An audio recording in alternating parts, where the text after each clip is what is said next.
Welcome to Adventure Freaks, a podcast on living abroad on a budget.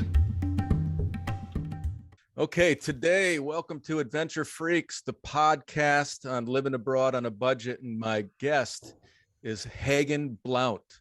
And Hagan is a special guest and a really cool guy that's got a lot of stuff going on. So Hagan, thanks a lot for being a part of this. I appreciate it. Absolutely. Thanks for having me. I appreciate you reaching out. Yeah, Hagan is the founder of infographic.resumes.com. That's infographic.resumes.com. He's going to tell us a little bit about what that is and what he does. And he's also a co-founder of Place Invaders, not Space Invaders, but Place Invaders. It reminded me of the days when I was playing Space Invaders in the arcades, man. I got good at that game. I loved it. But he is, okay. So Hagan, tell it now. We're going to Portugal, and I have been trying to get somebody in Portugal, and I got this cool guy, Hagan. He just purchased a home in Portugal, but he's from the States. So tell us a little bit about, your journey, where you're from. I know you lived in California. You started these companies, and now you found Portugal. So tell us a little bit about your background. I grew up in Maine. I moved all over New England and New York when I was growing up. I went to college in upstate New York at RPI, which is 74% male. Wow. It's or it was when I was there. It sounds like a bummer, man. It was there was a girls' college. I don't know if that's what we're calling them now, but that's what they called them back then. There was a all-female college in town called Russell Sage, and I never dated any one of those girls. Not taking anything away from Russell Sage, it's just I never connected with anybody. I dated some SUNY Albany girls. Oh, nice, yeah. Then I moved to during college I did a couple internships in New York and DC. The year I graduated college was 2001. I had an offer from GE that I received probably a month before September 11th, and what I really wanted to do was do a little bit more. I wanted to delay that offer as long as possible. So I said I'll start next year in 2002 in September. I went and taught English in China for 6 months, which was a lot of fun. I taught. What did they want to hire you for, that GE job? I was going to be in the finance, the FMP, the Financial Management Program. Ooh, fun. For GE. I kind of washed out of that. I really wasn't. Finance wasn't my thing. Yeah. So I taught English in China for 6 months. That kind of gave me a little bit of a travel bug. I didn't really get to explore much other than China when I was there, but that was a lot of fun. I came back, started working, ended up not working out in the financial management program, like I mentioned. I actually went to work at a multi-level marketing company called Primerica, which is a really great experience for me. I don't like say. You can go and make your millions working for a multi-level marketing firm. Certainly there's people that succeed in it, and there were many successes that came while I spent time there. But what it did give me was kind of like focus on self-improvement and, kind of like a little bit more of a never give up attitude, and just an entrepreneurial mindset. So I actually went back to work at the GE company as a salesperson, and I was great at sales. I did really well for like another 6 or 7 months, and then I quit when I got this huge check. I figured like I'm gonna go back and work at Primerica. I'm gonna really do it this time. Like I've got like a year of income. Just I'll just do it. And then it still didn't work out with Primerica. I went back and got a job waiting tables at a couple different places. There was a place called Timpano in Rockville that was, you know, uh, it was like it wasn't quite like, what are they, like a Houlihan's, something like that. Yeah, It was something like a chainish kind of yeah. place. And then I then I bought a house in Baltimore randomly, just because the mortgage situation back then was, no income, no asset. You could do whatever you want there. Yeah, yeah. So I bought a house in Baltimore. Baltimore. Went up there, worked at a restaurant called Petit Louis Bistro, which, if you're ever in Baltimore, Petit Louis Bistro is an exceptional restaurant. I'm sure it's still exceptional. It was amazingly well run, and Mhm. just great food. Such a charming little spot too. Huh.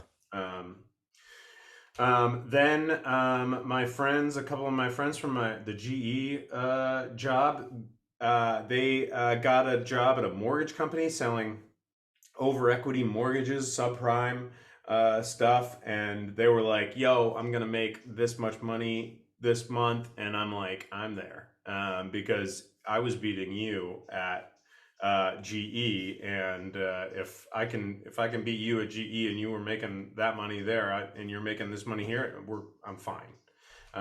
So I worked there for a couple of years, then moved up to Boston. Did you have to get your mortgage broker license?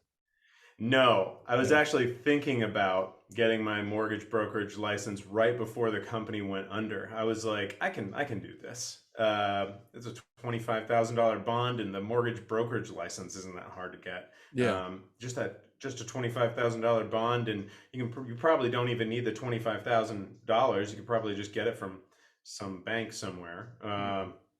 And no, I ended up not doing that. I was with a girl at the time. She had moved to Boston. So I moved to Boston. I got a job with this company called American Tower, buying tower leases from people that had towers on their property. So if they had a tower lease, I would buy out the land from under the tower. And it was terrible. Oh my God. It was soul sucking work. Yeah. Because you're just taking them, these companies were making these deals because they were making better deals. They knew how much money that they could possibly make off this tower if they were marketing it themselves. Mm-hmm. Anyways, I lasted about a year there, and then I never worked for anybody again. That was in like 2008. Then I started doing kind of more entrepreneurial stuff. I started a website called Wandering Foodie, which was just a lot of fun. But I never really made any money.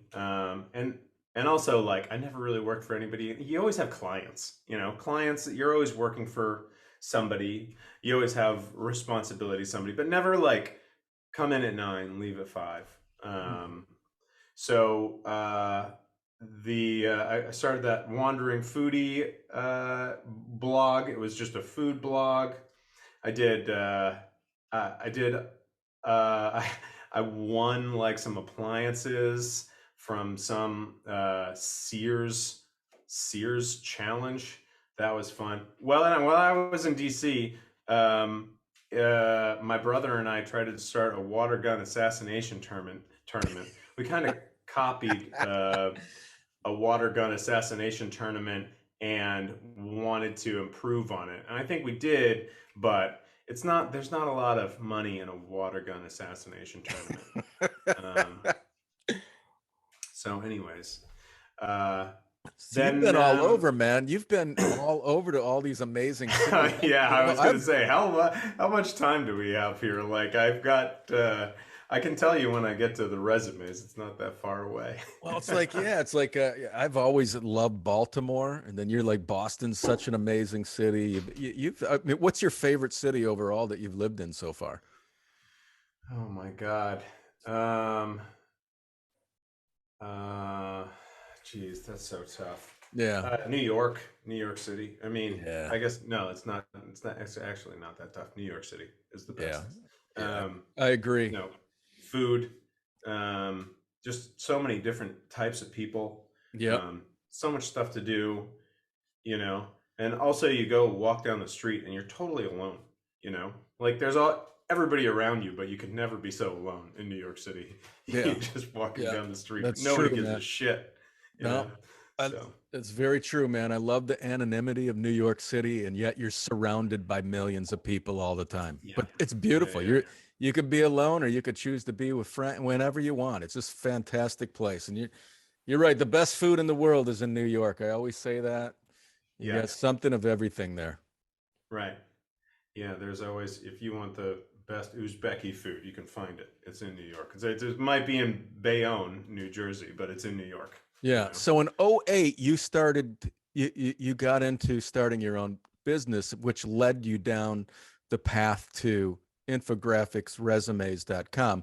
But it's interesting because like obviously you had to have an understanding that I can make this happen. I can make something online happen.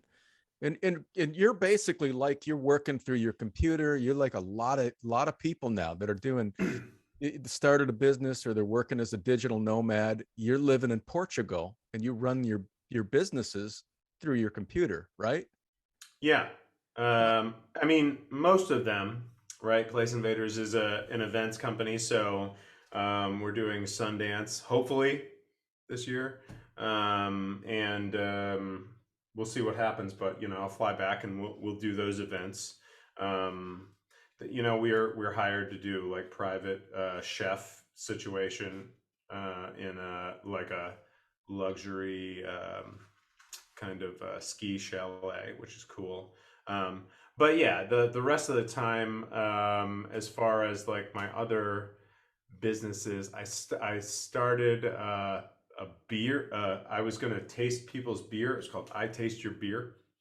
And I was going to do, this guy did this thing called I Wear Your Shirt, and he would charge $1 on January 1st and $365 for the ad on December 31st, and I thought that was a cool idea. I started it on January, I don't know, 17th or so. I was charging $17.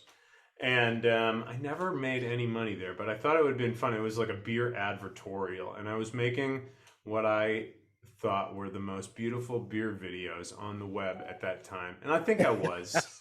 Um, just like good lighting and well, you know, camera angles and panning and you know, I was trying to get real close to that, but that didn't work out. After that, I started infographic resumes, and then I also started a business with Facebook like stickers. I think we've like touched on almost all of the businesses that I've tried or actually started. Well, yeah, Yeah. So how did you yeah. like so then you moved to you were out in Los Angeles and you were living in LA, and did you move to Portugal from California? Yeah, we have a place in Los Alamos, California, and we actually live in Los Alamos, California for part of the year, but we rent it and we rent it out to vacationers on the weekends. We live in basically like it's the wine country near LA. It's the best wine country near LA. Okay.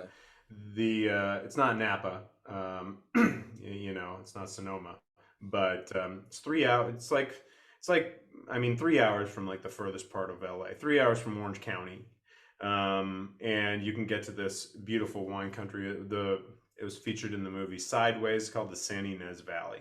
Okay. Um, and we live in a really cute town. We rent our house out on the weekends. We take off. And So we're not going to like give that spot up. Um, we're doing, I mean, it's a lot of work to get somebody in there and clean it and everything, but like we're making a little bit of money on it, Yeah. so we'll keep that. And then we plan to, when we bought this place in Portugal, we bought it in the central Algarve, and the Algarve, I may not be saying that correctly, Algarve region is basically Faro, which is in America, it would be a state. The state of Faro is in the central Algarve. We live in a town called Alcantarilla. Okay.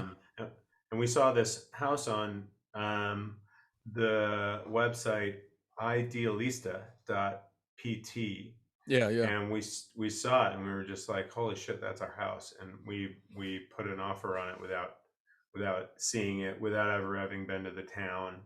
Wow. We were just like, this is such a cool place. Yeah. um, So are you and happy with the decision? Yeah, the first day I walked in, I was like, fuck, we should just sell this place. Like, this place got so much work. Oh my God, so Uh-huh. much work to do. And then, I started doing the work, and like a couple of the assumptions that I'd made about the place were untrue.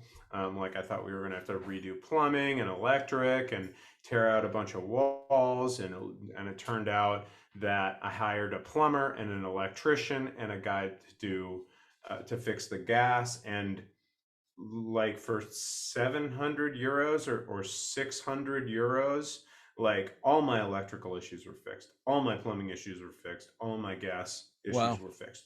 Yeah. um so really inexpensive, yeah, to have like people work on. There's no way for you to tell, like, oh, how much was that. Yeah, it was relatively inexpensive to have like skilled laborers come over to the house and do work. Yeah. Yeah. And I was like, this guy wanted to charge me $60 for like fixing all my gas units, and I was just like, no, dude, I'll pay you 100 Yeah. euros. Let's zoom in. I'm actually going to share this and zoom in on your town. Hold on Okay. here a second. Let me pull up the okay, so here we are. We're Portugal right here. You're in the Algarve, which is along the coast.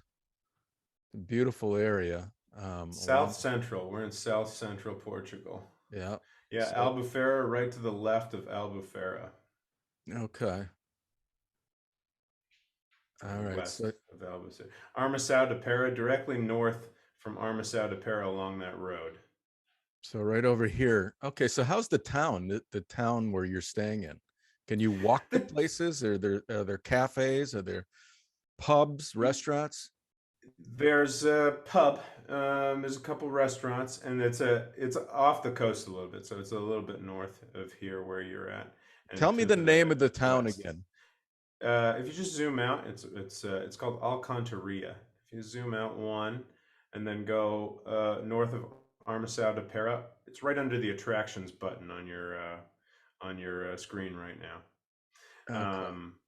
Yeah, it's under it's above the attractions button, Alcantarilla, So you're right here.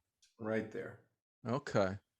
So, we're thinking like if we'd ever come to this town before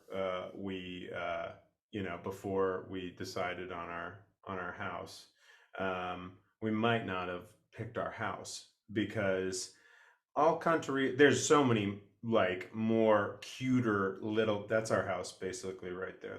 The red door there. Yeah. That's like, Wow.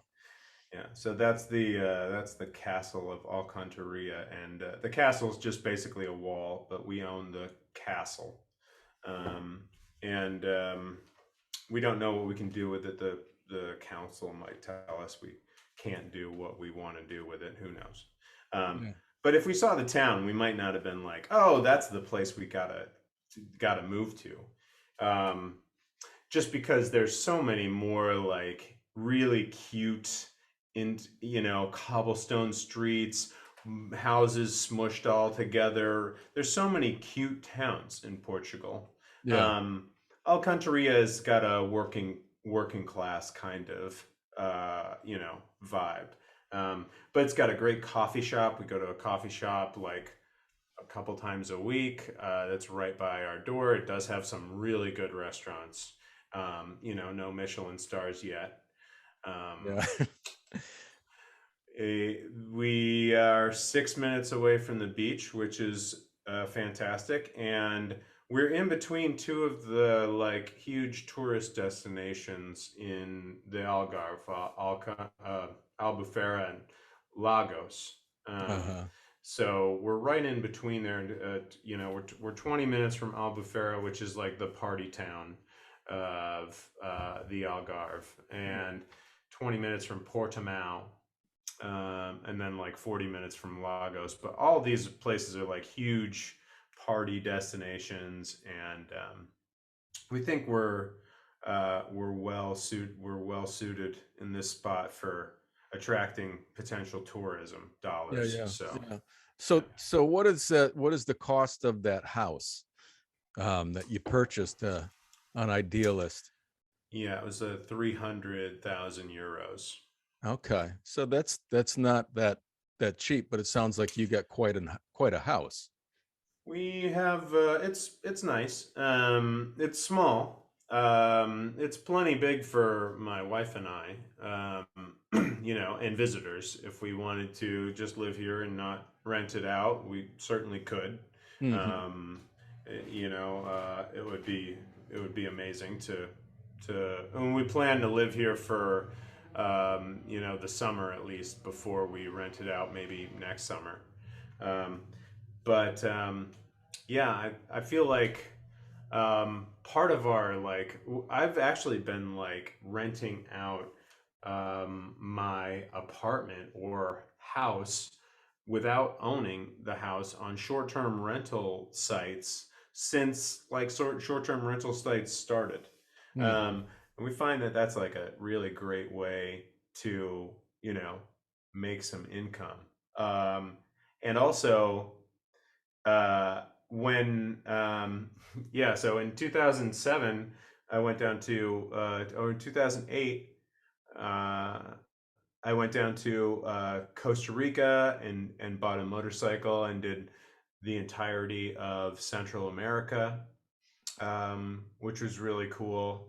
And I rented my place out. I was in Boston and I had a pretty cool room, and I rented my place out to, this was before any of those rental sites. I just rented my place out on Craigslist for a 3 month sublet. And then, so basically, like every year from then on, like I would try to go down to Central America and like rent my place out for maybe $100 more or $200 more than I was renting it, because I would always kind of like put my stamp on an apartment that I rented. I wouldn't just like move in there and just leave everything how it is. Like if I moved into a room in a house, like I would renovate the room, Yeah. Yeah. and it would be beautiful, and it would be more attractive than the room that they rented to me, Yeah. Yeah. whoever it was. So, and people were fine generally. Like if you found somebody to pay the rent, you know, people were generally cool for somebody being there for 3 months. If they met the person, the person wasn't a total crazy. Yeah. Um, and then in 2010, I started going down for, like 5 months, you know. So I would be there for like 5 months or 3 months, In Central um, America. in Central America. Yeah. So Okay. I did one trip from Peru, Ecuador, Colombia, Cuba, Mexico, and then I stayed just in Mexico, and then I stayed just in Colombia. Like I just found places that I love, and I would just go there for the next year instead of like traveling all over. I would just go to a country and stay for as Mm. long as I could. So Wow. yeah, That's cool, man. but Did the motorcycle diary inspire you at all? That's what I actually learned about that movie after I bought the motorcycle, because somebody was Oh, did you? telling me like, "Oh yeah, Oh, yeah. check this movie out. You'd like it." No, I bought a really cheap plastic motorcycle, and it didn't served me very well. The license plate shook off going from Belize to Mexico, and it Wow. was like I had some trouble at the border. I eventually got it through, but Yeah, man, that's awesome. What an yeah, adventure. What an amazing adventure to do yeah. that. Terrific. Yeah, I would. I mean, yeah, one of the things on one of those trips I was talking to, and you were talking in the beginning, and I didn't interject as far as like what this was, but there was this guy at this hostel in San Jose, Costa Rica, and he was doing like websites for lawyers. And he was like, "Yeah, man, I can make like $3,000 a website. Here's what I do." I'm like, "Dude, I'll pay you $3,000 for you to tell me how to do that, right? Yeah, yeah. Like, teach me how to do what you do." Because what I want to do is have a location independent business. And he was like, "No, I'm not going to tell you," because he was thinking like, what was he thinking? Is he going to do websites for every single lawyer that I was? Was I going to step on his toes? Like, why did he not want that $3,000? What It's was the likelihood that I was going to take that money from him? Probably yeah. very low. You know? Yeah. It is, but it's like one of those things, man. It's like I find there's a lot of people that they find a niche, and all of a sudden they tap into some really good income, right? And they don't want to share, man. They're very reluctant to just share the full details as to what they do. Yeah. And and those are a lot of times I think it's just the path and how difficult it's been, and people have tasted poverty and they finally break through, and then the idea of sharing and creating competition, I think, is a fear. It's a big fear. But you're right. How many lawyers? There's no way he's going to be able to build a website for every single lawyer. So I mean, there's a lot of room for others. But it's one of Yeah. those things, man. It's just one of those things. Hey, have you been to Tavira in the Algarve? Just went through to do some banking, but it looks really cute. Yeah, I spent a week down there, and it's just Okay. a gorgeous, gorgeous little city. And they got these outdoor cafes along the river there, and you can eat. They got really great restaurants along it's just a really beautiful, quaint little town. I Yeah, really I enjoyed it. was almost gonna go there. We actually made a trip that away last week to look at some like antiques, um, Yeah. and we didn't make it all the way to Tavira, but definitely on the list. I just went through when my wife was like, "Tavira's on the Portugal's cutest towns." I'm like, "It's actually pretty cute." Yeah, it's pretty neat. Yeah, Well, I was yeah, going to say this too, based on, when I lived in New York City, I would sublet that's how I started really traveling. I'd sublet my apartment. I was in a rent stabilized apartment, and it was in Astoria, and I'd sublet it for like 3 months, and that would pay the full cost of my trip to Europe. yeah. That's how much money I'd make. And everybody would pay up front. They'd pay the full 3 months up front, and I'd get a In 1 month. cash, Yeah, in cash, and I'd get a no 1 month contract. no contract. And I Yeah, got, and people don't realize that don't live in places like California or New York. If you live anywhere else, you can't really do that. But when you live in like New York City, and you're living in a fairly desirable neighborhood close to the train, I got a guy I know. He was a buddy of mine, and he still had he moved into an apartment in Soho like in 1990. He still he doesn't even live in New York City anymore, and he's still on the lease. And now that he's on a rent stabilized situation, that I think he still pays below 2 grand a month, and that apartment gets over 5,000 a month now. So he yeah, sublets it all the time. yeah, So it's a yeah, yeah, big source of his income, and he'll never let it go. yeah. As long Right. as you can keep doing it without them finding out, That's right. That's the you're trick. good. That's the Yeah, trick. And he's been successful at it. So, but yeah, he got into that thing in like 1990. It's a 2-bedroom apartment in Soho. And I mean, it's in a great location, just a yeah. terrific location. Yeah, I did get bought out of a lease when I lived in New York. The guy that was living in the apartment passed away when I was living there, and his lease was $700 a month. I was paying $900 a month in cash, Yeah, yeah, and he passed away, and I also I got a pretty nice payout from yeah, a uh, a company that wanted me gone, and yeah, that was fantastic. But I probably would have rather had another year of rent at barely barely any rent. yeah. Sure. That would have been better. I did visit the tenants rights association in the Lower East Side, and they were like, yeah, they definitely owe you this much money, and don't settle for any less than this much money, Yeah, because there's no way, because they can pay, and they sure, will, and they sure. know how much it's going to be, and they know how long you can drag it out, Yeah, and if you don't want them to pay, come to us, we'll help you drag it out. yeah, yeah, you yeah, know yeah. so So that was kind of did cool. you live in the Lower East Side? Yeah, I lived in a bunch of different places in New York. I lived in the Upper East Side. I lived in Harlem for a month. I lived in Central Park North. Okay, wow. Harlem for a summer. For actually about 6 months. I lived in Brooklyn, So you were all in a over the couple place. different places, in three Yeah. different places, right around Grand Army Plaza for about 6 months. I Mhm. lived in right basically basically you might call it Bed-Stuy or Fort Greene. It Yeah, was like yeah. the right in between Bed-Stuy and Fort Greene. Then I lived in Fort Greene with my wife for a while, and my wife had an apartment in the West Village that we rented out on Airbnb as well. And then I also lived in, I always forget this place, So Borum Hill. I think it's Borum wow. Hill. So you I don't know. bounced all over, man. Oh yeah, you got to look for those great apartment deals. Oh yeah, and I also lived in Chinatown. Um, Oh, nice. Chinatown's awesome.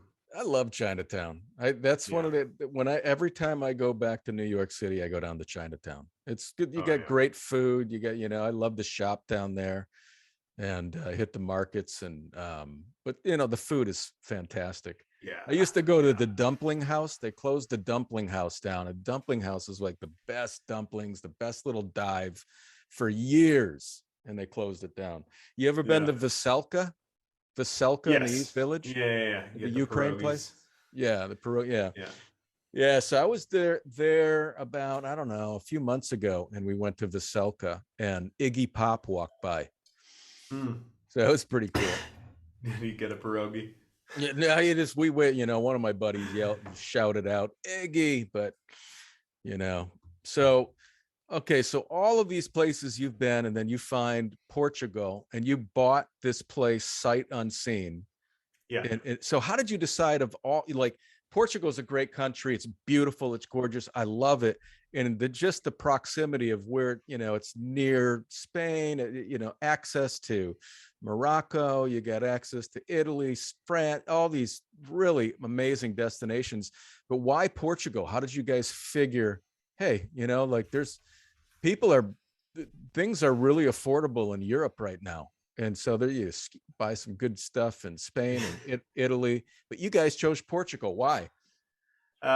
We were looking around at uh, basically either Spain or Portugal. I don't even remember a time where we were thinking, we were never thinking anything like England or France. Or Katie was interested. Katie, my wife, she was interested in France. I'm like, I'm not really interested in living in France. Not like not interested in living in France, but it's hard to emigrate to France. Hard to Yeah. Yeah. immigrate. I don't know which word it Yeah. is, Yeah.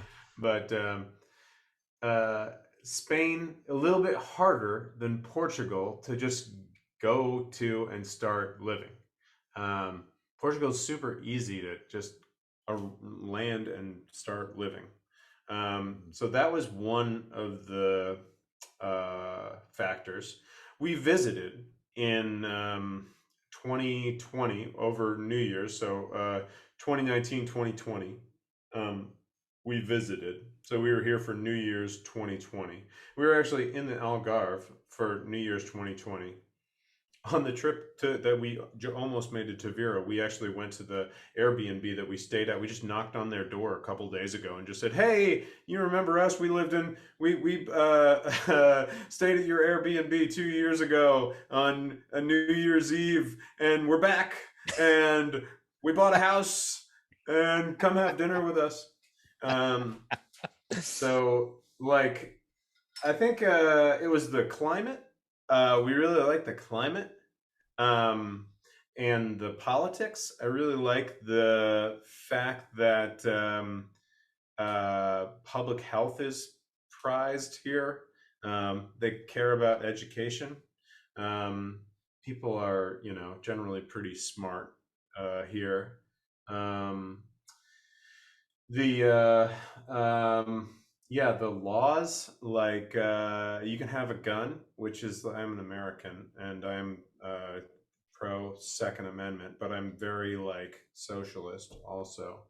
So I like both of those kind of things. The laws, the drug laws are very lenient on drug users. So if you are just a habitual user, it's not you're not going to destroy your life. Yeah.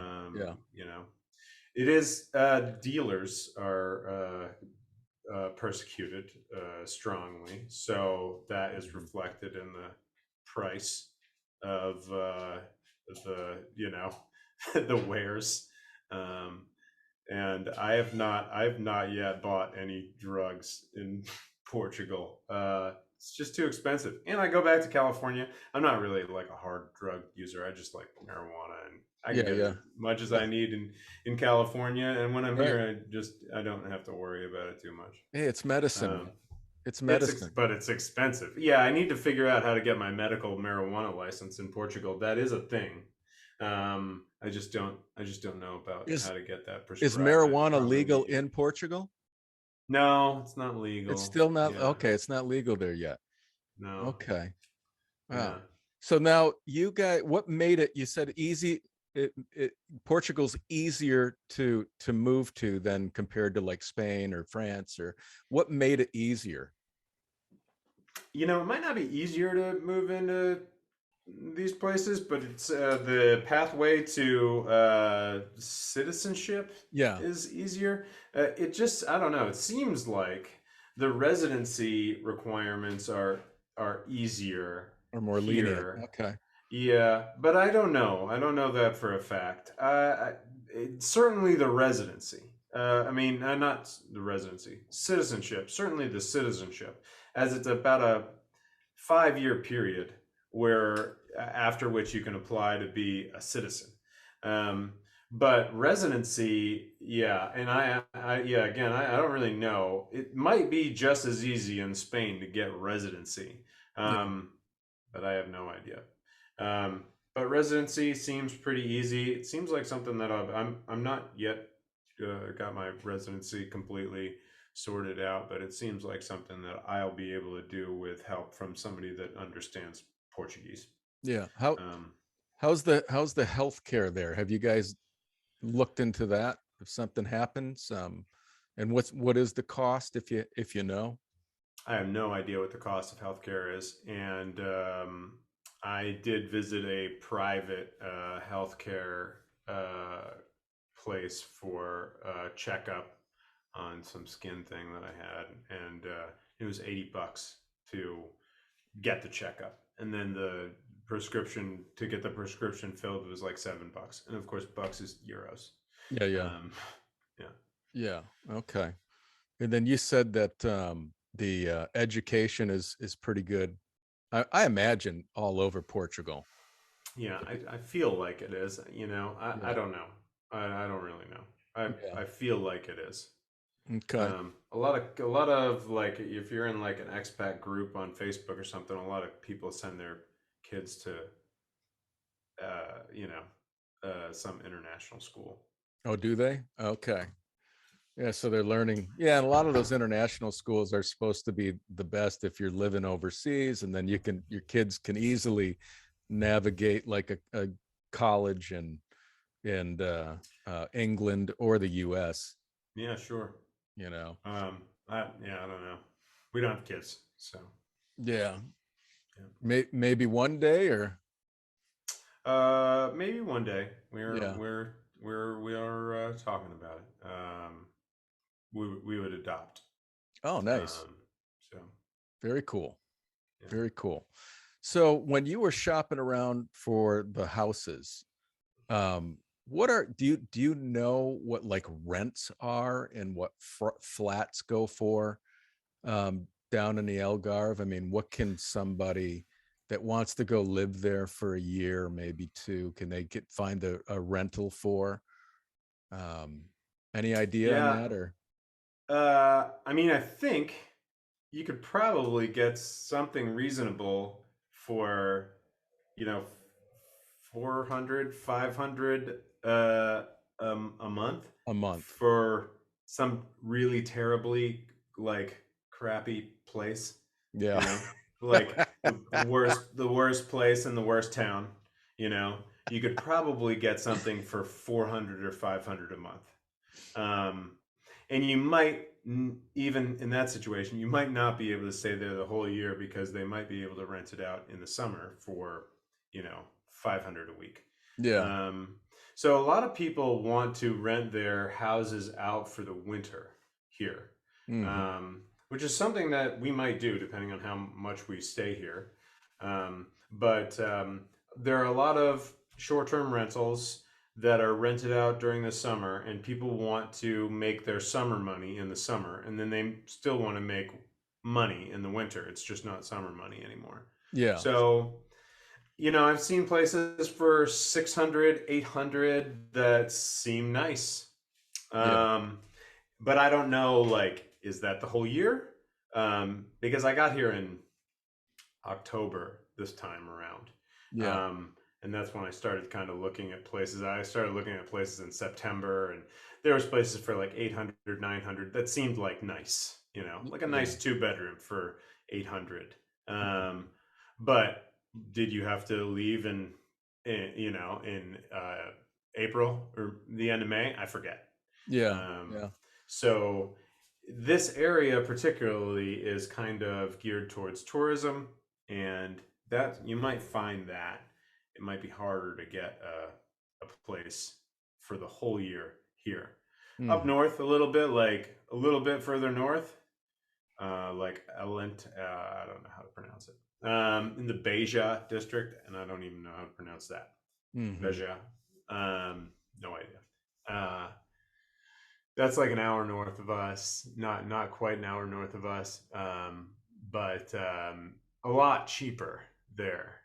Yeah. And you're still pretty close to the beach. Hmm. But there's a lot of beautiful places, a lot of cute towns Yeah. around.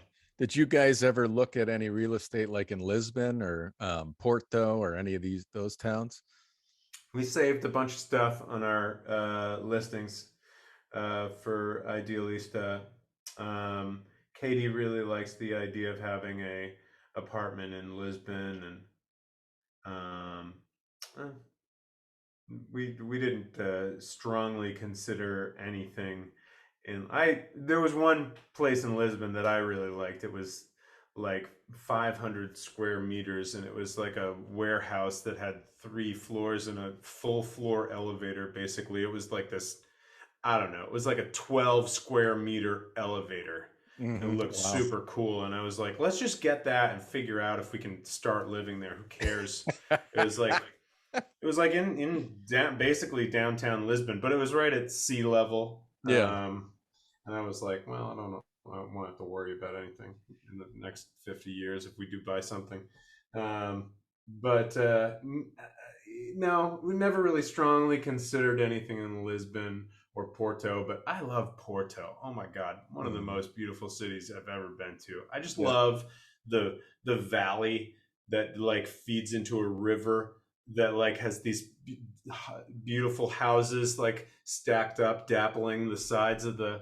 I just love that. Those Yeah. big bridges there, Yeah. looking right out to the ocean. I mean, oh my God, it is such a beautiful city. Yeah. I Well, love Porto. yeah, Portugal was just beautiful everywhere. I mean, it's just in every direction, even in all throughout the Algarve. I felt like everything is picturesque every direction you turn in. But Lisbon, I had a blast there. I was in Porto Yeah. for a little bit. It's just beautiful, man. It's just a gorgeous area to live in. You're living the dream, buddy. You are Well, living the dream.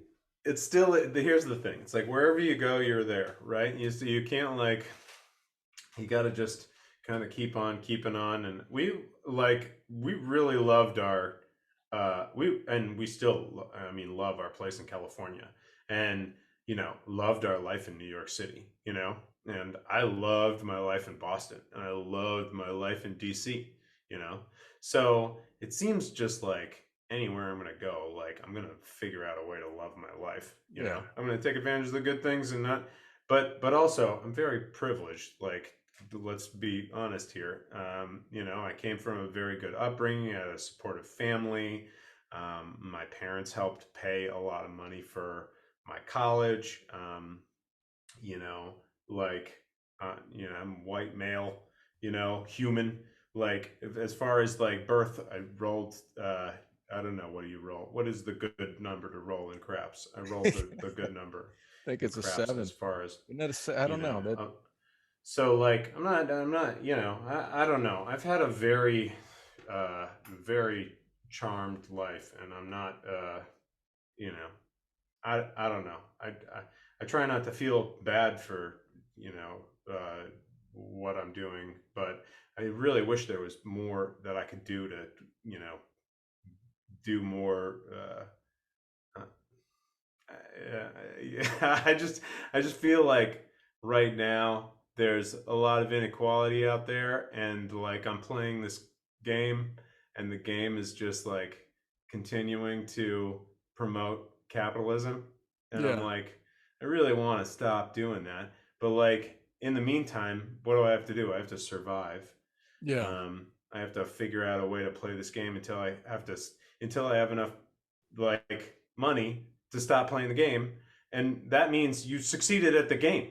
So it's like, what the fuck? Like, Yeah. Yeah. how do we get to that situation? Because unless you're 100% going the other way, or we do a lot of we do a little bit of uh, donating to places that we care about, but not like a whole lot of activism. You know, Yeah. I was thinking about doing some more activist type work, and then you just have to focus on it. You have to focus on it 100%. And there's so many hours of the day, and right now I have to make money and fix this house so the house can make money for me, and then I'll have a little bit more time to do things that I want. But right now I'm booked. Yeah. Um, Yeah. Well, no, it sounds like, like to me, just you describing your life and your journey, and you're to just go off and to do what you did in Central America and to explore that region of the world and then really find it endearing, right? And then really understand that, wow, there's more to life than just taking care of yourself, right? And there's this whole kind of that socialist kind of idea, which is a good idea if it's done well, right? And I'm the same way. I've always been the same way. I visited Cuba a couple of years ago and loved it there, and I wouldn't mind living in Cuba for a while. I'd love to go down there.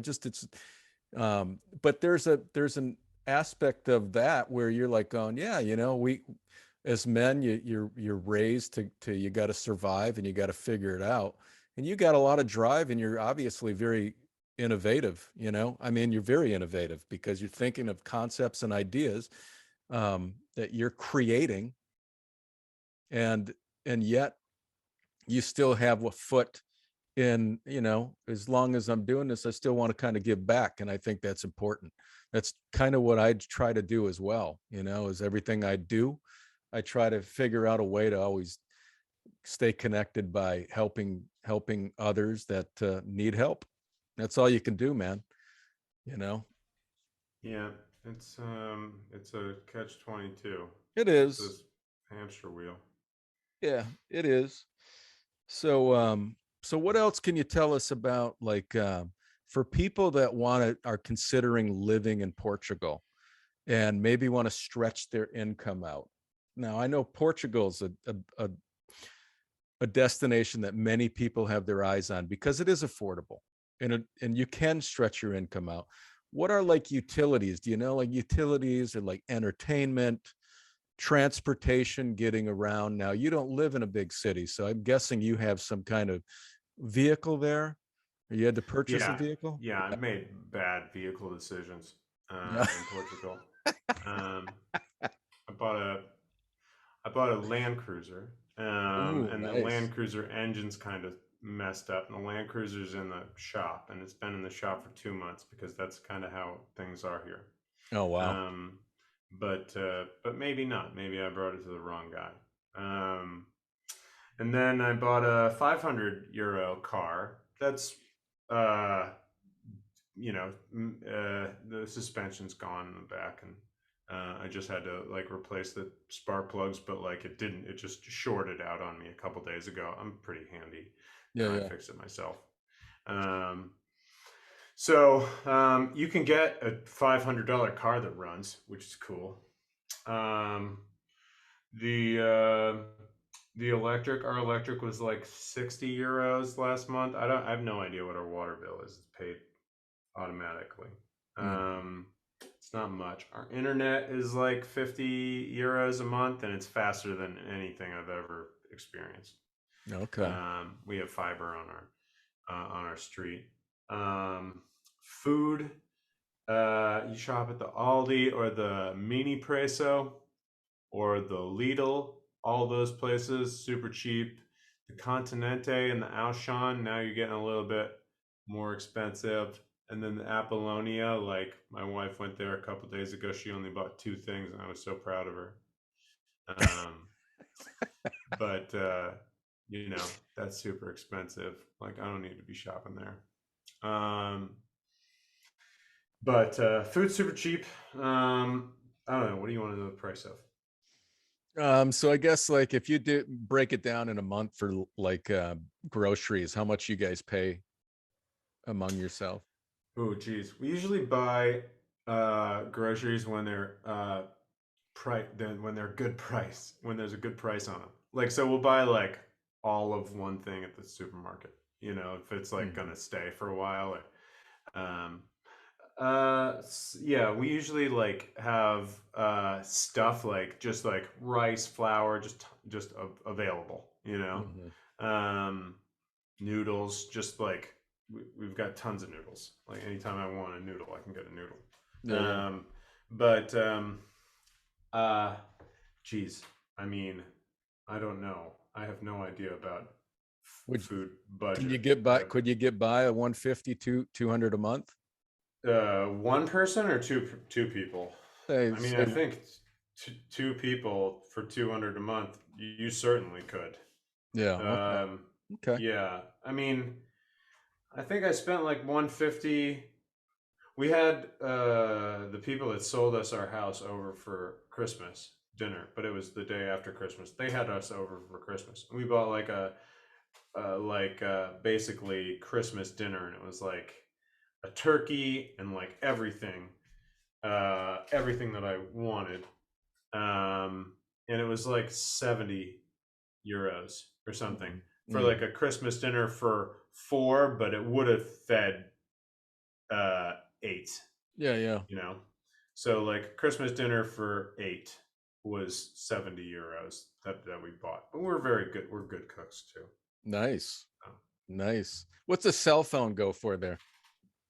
Like the I had to the buy. service. Yeah, my Pixel 4 isn't charging from the charging cord anymore, and I had to buy this Galaxy A32 5G. I still haven't put my SIM card in it because the other one's still running, but it was like 250 a month. I don't know. We're still on Google Fi. Google Fi is basically like free data everywhere in the Yeah. world. Oh, wow. Um, and then Google if I Fi? Yeah. Never even heard of that. Yeah. It's free data, huh?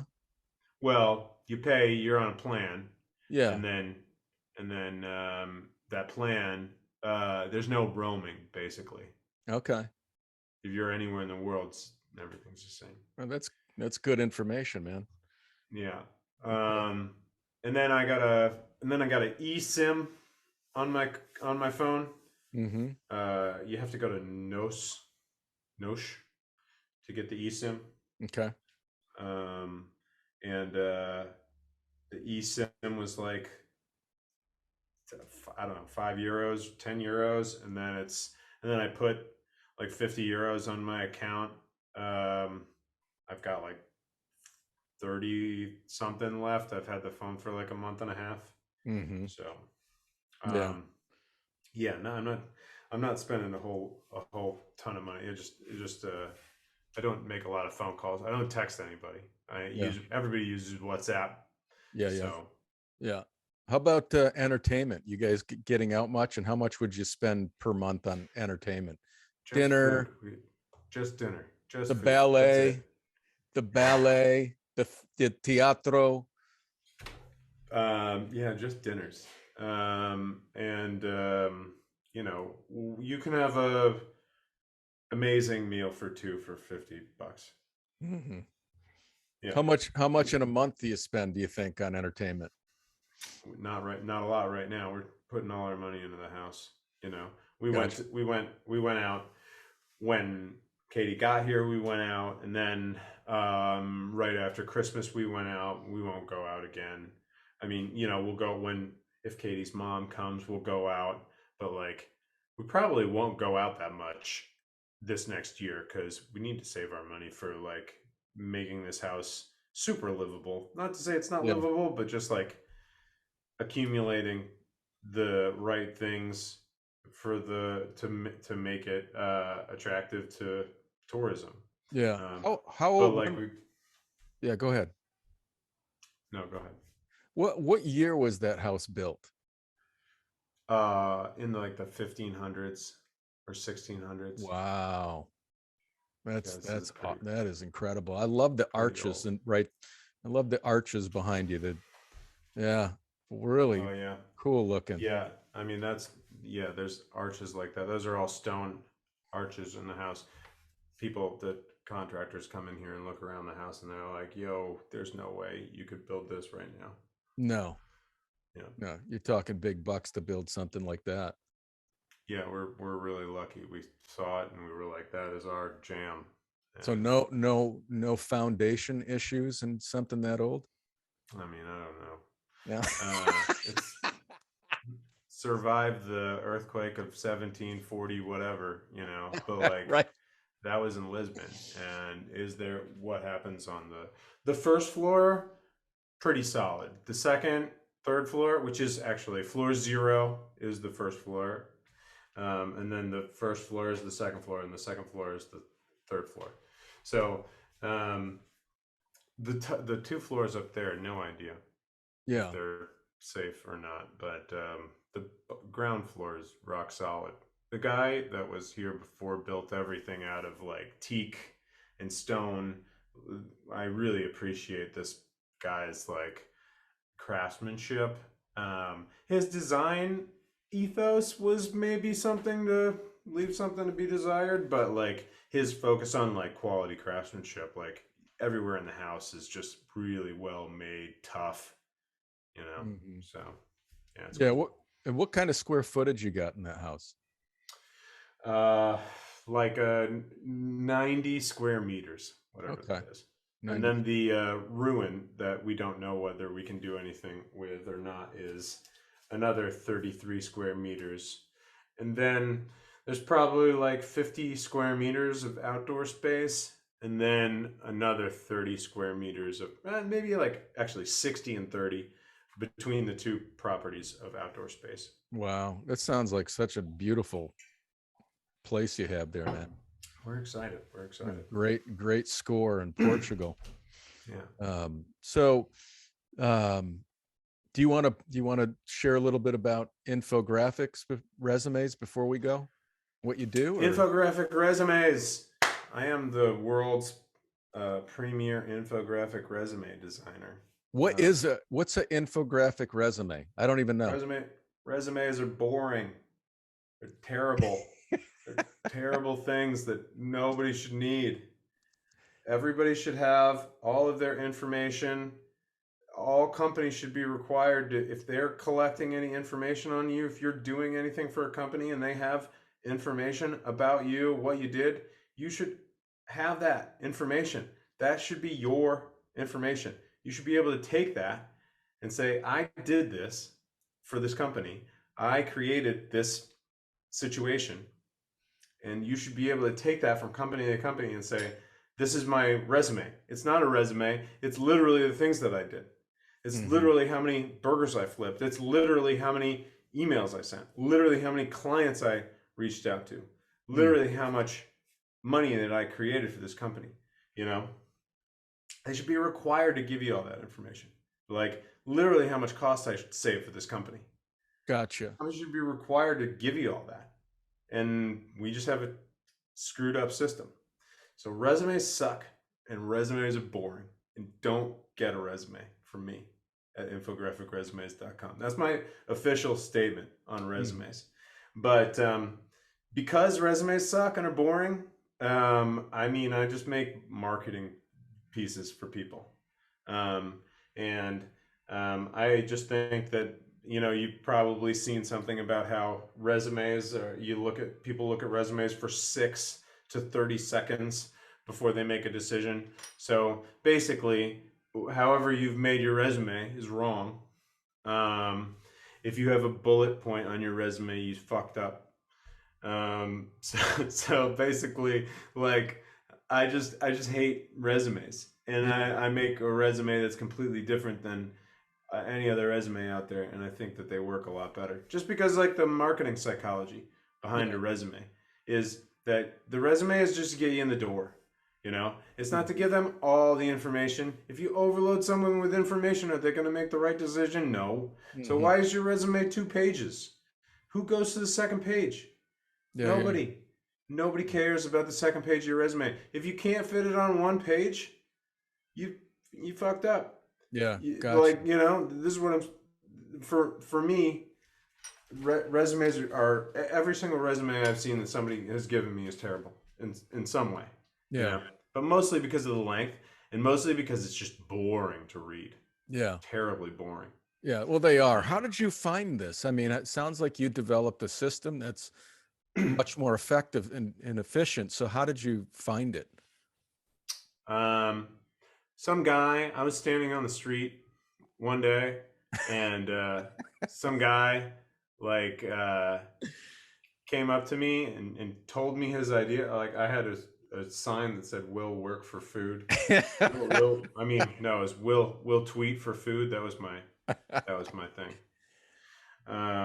Will tweet for food. I thought that was a clever sign. Some guy came up to me and pitched his idea about his actually, it was my first client as the infographic resume designer.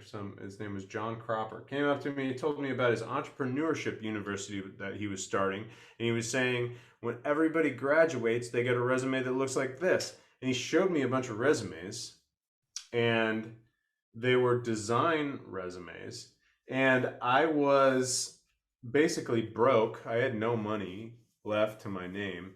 And I was like, oh shit, that's the resume that you need these days to stand out? So I made that. I made the resume. And I lived in New York at the time. And a lot of my friends were in the, news media, New York techie scene.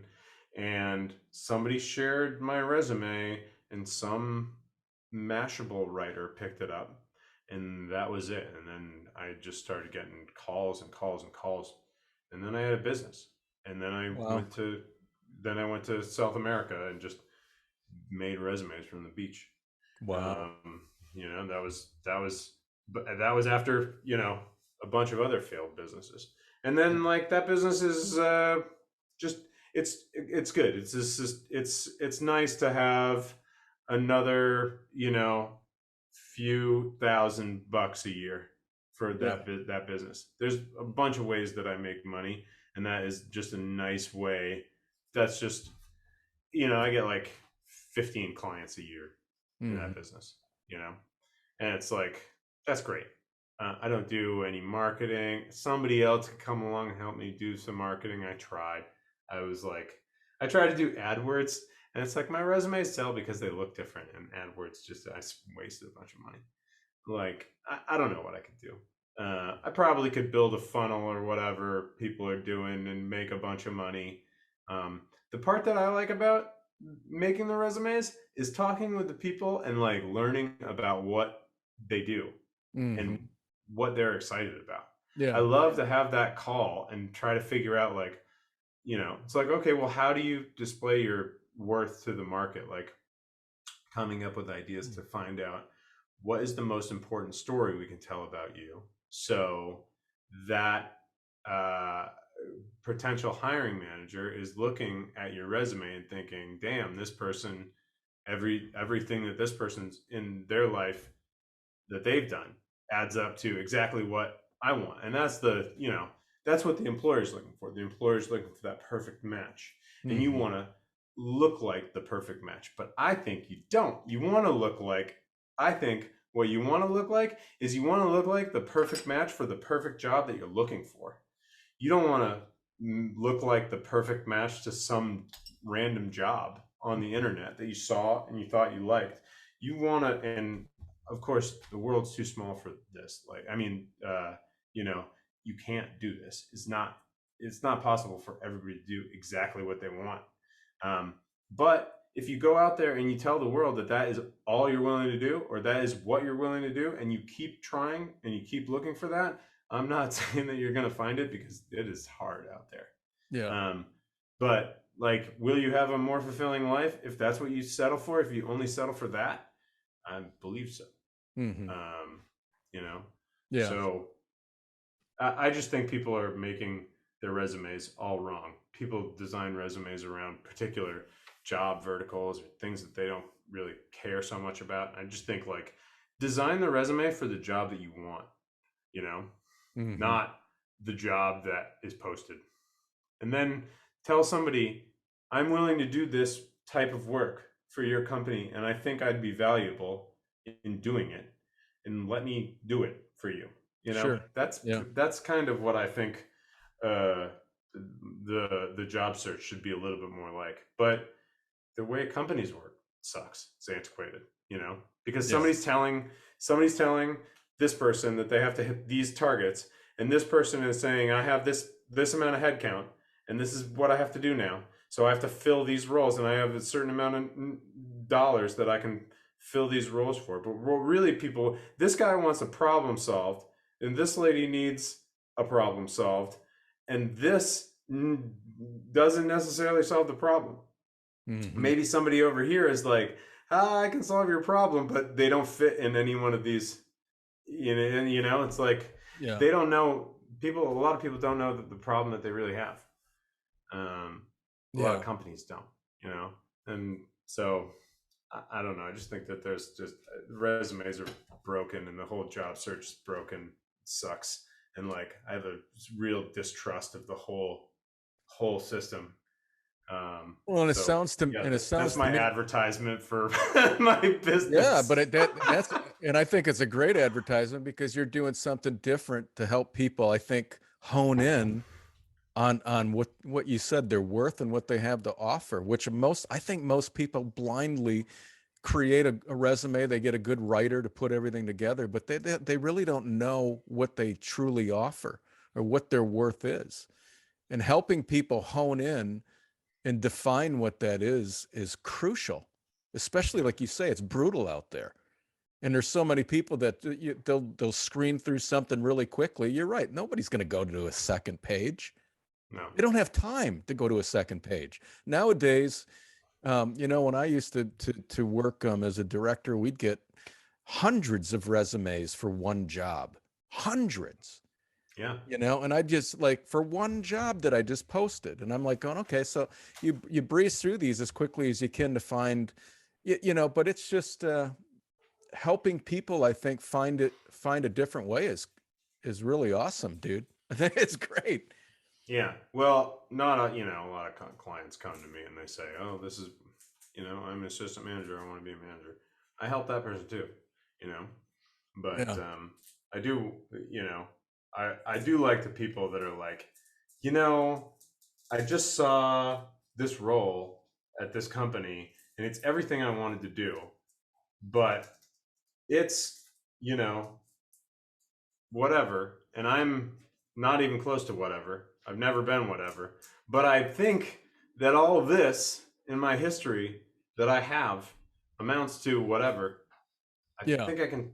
I think I can do that, and I think I'd be really good. And not only that, I would love it. And Yeah. that is what you want to hire for. You want to hire for somebody who's going to come in and work every day and just enjoy working there. Yeah. You know. So then That's when what you work with somebody like that, you kind of help them bring I'm all more of the, excited about that. I'm more yeah. excited about that client. Yeah.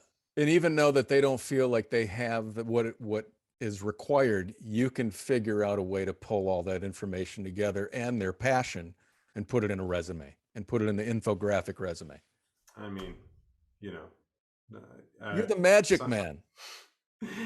there's some times where it's really tough, to work with, and it's just Sure. like people are boring and they want to keep being boring. They want to keep being boring stuff and they have boring goals, it's like, I'll take that money, but like, I'd really like somebody who's like alive and just wants to like really fulfill their like quest, Yeah. It's more exciting to work with that person. Yeah. Yeah, absolutely. Well said. Well said, Hagan. Well, and just going over these numbers, it looks to me like, based on all the numbers that you provided, that you could pretty easily live under 1,500 a month in Portugal if you wanted to, with a Yeah. rent, with groceries, with entertainment, with Wi-Fi, with a cell service. Looks like, in depending on where you live, you could probably live for less and maybe a lot more.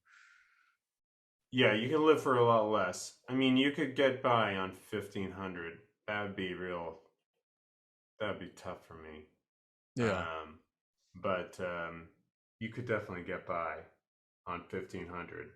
There's some great spots that you can buy move-in ready real estate for $50,000 in Portugal. Yeah. And a lot of, if you don't care about where you live, Yeah. you can get something for 50,000 in Portugal and have a Starlink sent to your house, and so what do you care? Like, if you care about a really cheap place to stay, beautiful country, like access to a lot of places, I don't know, and not everybody can afford a $50,000 house. Yeah. But the mortgage is cheap. I don't know, and if you're an American, like, you can get a mortgage here. It's not like we paid cash for this house. Yeah. Yeah. So you get a 70%. You can get a 70% LTV here if you're not a citizen. I did not know that. Good information. It is good. All right, buddy. Yeah. Well, Hagan Blount is the founder of infographicresumes.com, co-founder of Place Invaders, and he just shared his journey. He is a really, truly impressive guy that I could continue to talk to for a couple more hours. Hagan, man, thanks so much for being here and sharing all of your information about Portugal and your life and what it's like to live over there and purchase a home. Appreciate it, buddy. Yeah, absolutely. It's a pleasure. Don't be afraid of buying something sight unseen. You could screw up and buy something that you wouldn't. But see, that's another conversation that I could have, because I've done that before and it didn't work out very well. Yeah. But thanks for having me. Hey, man, thanks for being a part of the podcast, and we'll talk soon, bud. Have a great rest of the day. I will. Obrigado.